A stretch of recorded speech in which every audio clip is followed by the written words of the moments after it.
وہ اکبر الہ آبادی تھے نا، جن کا اکثر میں شعر پڑھا کرتا ہوں اور مجھے یہ شعر بڑا پسند ہے۔ اکبر الہ آبادی نے فرمایا، کیا کہیں احباب، کیا کار نمایاں کر گئے، بی اے کیا نوکر ہوئے، پنشن ملی پھر مر گئے۔ ان کے حوالے سے ایک واقعہ عرض کر رہا ہوں کہ ان کا بیٹا تھا، وہ بھی جج تھا، بڑا نامی گرامی۔ اس کی شادی ہوئی تو اکبر الہ آبادی نے اپنے بیٹے کی شادی کے بعد اس کا ولیمہ رکھا، اور ان کا بیٹا بھی جوان العمر تھا۔ بیٹے کی شادی کے ولیمے کی تقریب میں اکبر الہ آبادی اٹھ کھڑے ہوئے اور اعلان کیا، سب کو مخاطب کر کے کہا، معزز سامعین، آپ کی توجہ چاہتا ہوں۔ سب کے سب لوگ بڑے بڑے آفیسر آئے ہوئے تھے، کیونکہ ایک جج کی شادی تھی تو وہاں پر جج بھی موجود، پولیس کے بڑے بڑے افسران بھی موجود، وکلاء بھی موجود تھے۔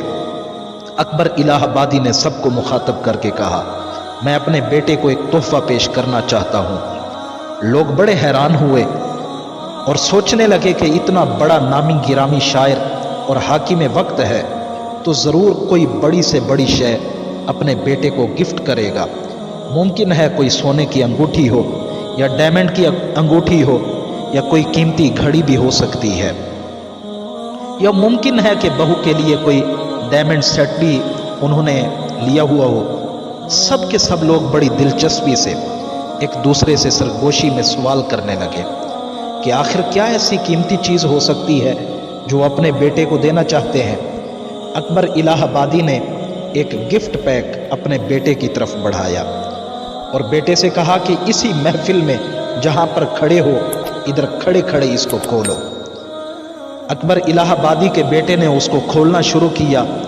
ایک تہ کھولی، دوسری تہ کھولی، تیسری کھولی، چوتھی کھولی، کھولتا چلا جا رہا تھا، اور جیسے جیسے تہیں کھلتی جا رہی تھی، لوگوں کی دھڑکنیں بھی بڑھتی جا رہی تھی کہ آخر کیا چیز ہے۔ سب کو تجسس تھا، اس گفٹ پیک میں آخر کیا ہو سکتا ہے۔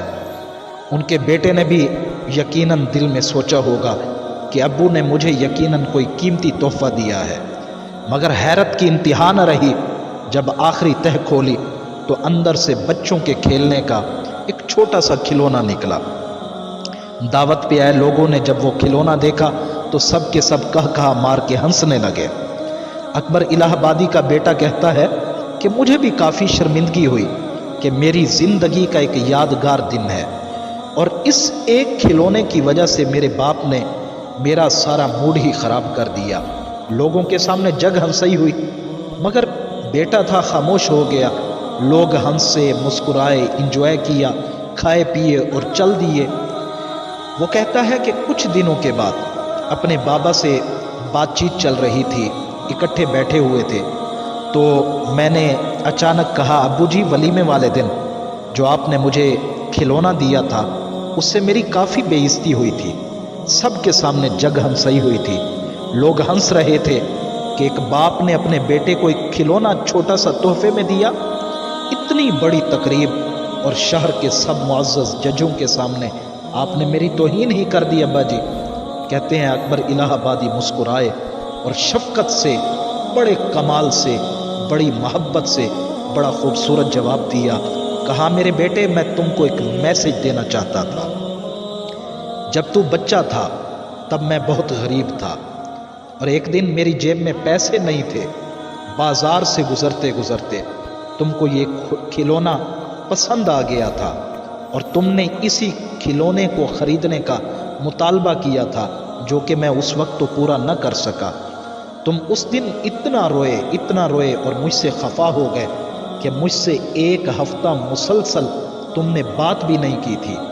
یعنی تم کو اس کھلونے کی اتنی چاہت تھی کہ اس نے تمہیں مجھ سے ایک ہفتہ دور کر دیا۔